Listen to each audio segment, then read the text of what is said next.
Friends, नमस्कार नमस्कार भारत। आज का मेरा टॉपिक है एकार्ट टॉल की बुक है द पावर ऑफ नाउ। इस किताब के अनुसार बताया गया है कि मनुष्य किस तरीके से अपने वर्तमान को तिरस्कृत करता है और सिर्फ भविष्य या भूत की चिंता में ही लगा रहता है। जब हम अपने वर्तमान को तवज्जो नहीं देते हैं, जो हम ठीक इस पल पर हैं, इस समय है, 10 मिनट पहले भी नहीं, 10 मिनट बाद भी नहीं, 10 सेकंड पहले भी नहीं, 10 सेकंड बाद भी नहीं, यानी सिर्फ और सिर्फ इसी समय जब हम अपने वर्तमान को तवज्जो देते हैं तब हमारा भविष्य अच्छा होता है। लेकिन होती क्या स्थिति है, मन का स्वभाव होता है कि वह हमेशा या तो पास्ट में भागता है या फ्यूचर में भागता है। इससे उसके अहम की संतुष्टि होती है। यही कारण है कि हम हमेशा दुखी रहते हैं और जो हम चाहते हैं वो हम पा नहीं पाते हैं। कारण क्या है?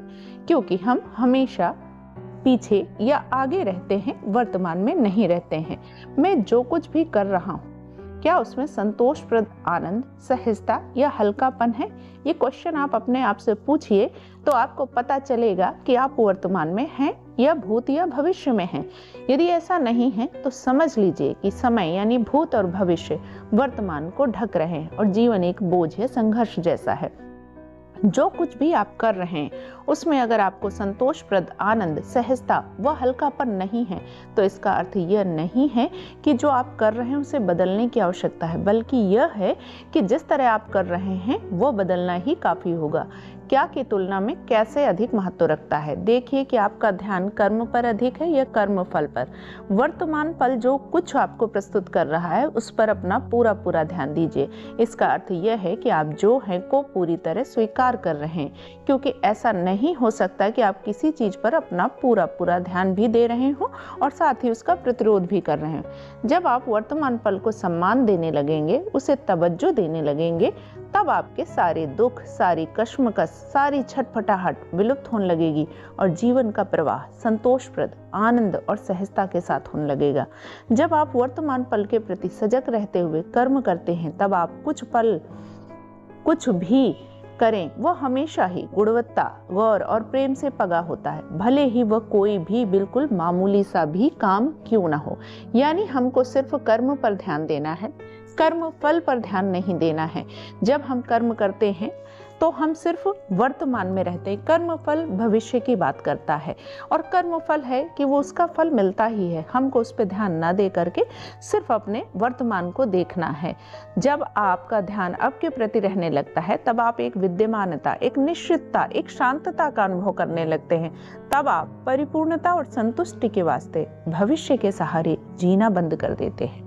मुक्ति के लिए तब आप भविष्य का मुंह ताकना बंद कर देते हैं और इसीलिए कर्म फल के प्रति तब आप आसक्त नहीं रहते हैं। आपकी भीतरी अवस्था को तब भी न कोई सफलता प्रभावित कर पाती है और न कोई विफलता। आप अपनी जीवन परिस्थितियों के तले तब अपने जीवन तलाश जो किया है उसमें खुश रहते हैं। मानसिक समय के लोप होने पर आत्म का भाव आपको बीइंग से प्राप्त हो रहा होता है, न कि आपके व्यक्तिगत अतीत से।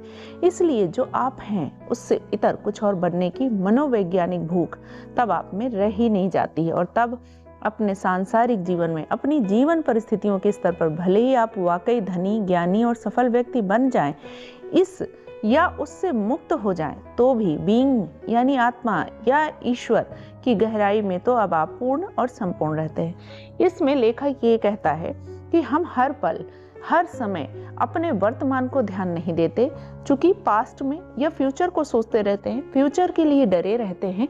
इस कारण से हमारा जो वर्तमान है वो भी दुखी हो जाता है, क्योंकि हमारी सोच क्या है, हम फ्यूचर को लेकर चिंतित हैं। अब वो चिंता वर्तमान के भी समय से तादाद में कर लेती है, यानी आपका जो वर्तमान पल है वो भी उसी सोच से ग्रस्त हो जाता है। और जब आज की सोच उसी तरीके से ग्रस्त है तो आप भविष्य अच्छा कर ही नहीं सकते हैं।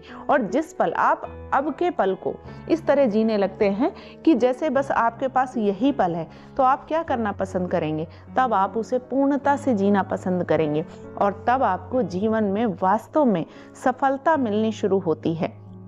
जब आप वर्तमान पल को बेहद ग्रेटिट्यूड देने लगते हैं, बहुत ही उसको जीने लगते हैं, इतने एंजॉय से रहने लगते हैं, वर्तमान को ही अपनी सबसे अच्छी स्थिति मानते हैं, तब आपका भविष्य अपने आप अच्छा हो जाता है। लेकिन लोग करते क्या हैं, क्योंकि मन जो है वो अहम होता है, वो करता क्या है, वो आपको इन्हीं दोनों में लटकाए रहता है। मनुष्य जब जन्म लेता है उसकी एक छवि बन जाती है, तो उसका अहम या ईगो जिसको कहते हैं वो टकराता है। वो भविष्य को ही अच्छा मानता है या जो पास्ट में हो गया उन्हीं में उलझा करके व्यक्ति को वर्तमान में रहने नहीं देता है। इसलिए अब आपको ये ध्यान देना है कि जब आप अब में जीने लगेंगे तब आप जीवन को अच्छा कर पाएंगे। दरअसल जब मनुष्य क्या करता है, वह ऐसा इंतजार करता है कि सोचता है कि सब कुछ अच्छा हो जाएगा, ये एक मन की अवस्था होती है। मूलतः इसका अर्थ यह है कि आप भविष्य को चाहते हैं कि आप वर्तमान को नहीं चाहते हैं। जब आप वर्तमान को तवज्जो नहीं देते हैं, सिर्फ भविष्य के विषय में सोचते हैं, तो ये आप अपने मन से कह रहे हैं कि आप भविष्य को ही अच्छा चाहते हैं। जो आपको मिला है उसे आप नहीं चाहते, आप उसे चाहते हैं जो आपको नहीं मिला है। अनजाने ही हर तरह के इंतजार में आप एक द्वंद्व, एक टकराव पैदा कर रहे होते हैं। अपने यहाँ व अब के और एक काल्पनिक भविष्य के बीच टकराव पैदा कर रहे होते हैं। यानी एक स्थिति तो वह है जब आप हैं लेकिन वहाँ होना नहीं चाहते हैं, और एक स्थिति वह है जहां आप अभी हैं नहीं भविष्य में, लेकिन वहां आप होना चाहते हैं। इंतजार द्वारा आप इन दोनों के बीच द्वंद्व व टकराव पैदा कर देते हैं। इंतजार में वर्तमान को खो देने के कारण आप अपने जीवन की अच्छाइयों को भारी मात्रा में खो देते हैं। उदाहरण के लिए बहुत से लोग समृद्धि का इंतजार करते हैं लेकिन वह भविष्य में नहीं आती। जब आप वर्तमान वास्तविकता का सम्मान करते हैं, उसे अंगीकार करते हैं और उसे पूरी तरह स्वीकार करते हैं, यानी आप जहां हैं, आप जो हैं, जो कुछ आप अब कर रहे हैं, अर्थात जब आप उसे पूरी तरह स्वीकार करते हैं जो आपके पास है, तब आप उसके लिए कृतज्ञ होते हैं जो कि आपके पास है। तब जो है के लिए आप कृतज्ञ होते हैं, बीइंग यानी कि ईश्वर, अपने अस्तित्व के लिए कृतज्ञ होते हैं। वर्तमान के लिए कृतज्ञ होना यानी अब के जीवन की प्रचुरता के लिए कृतज्ञ होना, यही सच्ची समृद्धि है और यह भविष्य में नहीं मिल सकती। यही समृद्धि समयानुसार फिर नाना रूपों में प्रकट होती है। जो आपके पास है, अगर उससे आप असंतुष्ट हैं या वर्तमान अभाव को लेकर आप खिन्न या क्रुद्ध रहते हैं, तो यह बात आपको धनवान बनने के लिए प्रेरित तो कर सकती है, लेकिन चाहे आप लाखों कमा लें, फिर भी अपने अंदर आप अभाव ही महसूस करते रहेंगे।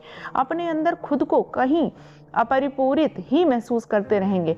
ऐसे में आप ऐसे अनेक सुख हासिल तो कर सकते हैं जो पैसे से खरीदे जा सकते हैं, लेकिन वे आते जाते रहेंगे और आपके लिए खालीपन का ही एहसास देकर जाएंगे, जिसके कारण आपको शारीरिक व मनोवैज्ञानिक तुष्टिकरण की और भी अधिक आवश्यकता महसूस होगी।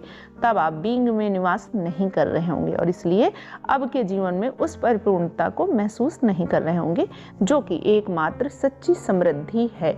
कहने का मतलब है कि इसमें राइटर यही बताता है कि हम उस मृगमरीचिका में फंसे रहते हैं, यानी कि हम जो वर्तमान में इस पल में जो है, यदि उसको ग्रैटिट्यूड देना शुरू कर दें, उसको हम भरा हुआ महसूस करना, उसको एंजॉय करना शुरू कर दें, तो भविष्य अपने आप अच्छा हो जाता है। लेकिन आप देखिएगा, आप कभी सोचने बैठना, आप फटाक से तो पीछे की बात सोचने लगते हैं जो हो चुका अभी, चाहे एक पल पहले, चाहे 1 साल पहले, चाहे 10 साल पहले, या फिर आप भविष्य की कल्पना। जैसे कोई अगर जॉब चाह रहा है तो सोचता है जॉब पालेंगे फिर ये खुशियां होंगी, वो नहीं। जब आप वर्तमान को इतना दुखी झेल रहे तो एक तो वो चीज मिलेगी नहीं जो आप चाह रहे हैं, उसी की चिंता में लगे रहेंगे, क्योंकि आपके विचार थॉट्स ही तो जो जा रहे हैं वही वापस होके आएंगे।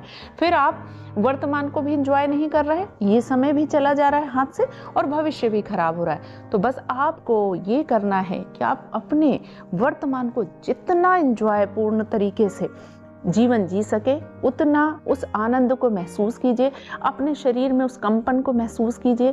थोड़ी देर शांत होकर के देखिए कि आपके हाथ में कुछ कंपन हो रहा है, पैरों में कोई कंपन हो रहा है, आपको अपने अंदर एक जीवात्मा, जीवन या सांसें महसूस हो रही हैं। जब आप इस तरीके से अपने को देखना शुरू करेंगे, अपने आसपास को दुआएं देना शुरू करेंगे, अपने आसपास को महसूस करना शुरू करेंगे, तो सच में आपका जीवन बहुत खूबसूरत हो जाएगा और आप जो चाहते हो वो अट्रैक्ट कर पाओगे। तो friends, power of now book है, इसको आप पढ़िए, बहुत ही अच्छी किताब है। आप जब इस किताब को पढ़ेंगे आप, जो भी जैसे भी जहाँ भी जिस कंडीशन में हैं, आप अपने आप को इतना ज़्यादा ग्रैटिट्यूड भरा महसूस करेंगे। आपको लगेगा कि हम कितनी गलत धारणा लेकर के बैठते हैं, हमारी कंडीशनिंग भी ऐसी होती है, हमको ऐसे बताया भी जाता है और हम अपने नाव को कभी भी तवज्जो देते नहीं, उसे ब्लेसिंग्स देते नहीं, और यही कारण है कि हमको वो खुशियाँ मिलती नहीं जिसकी हम कल्पना करते हैं। तो फ्रेंड्स, नेक्स्ट वीडियो में नमस्ते भारत, नमस्कार।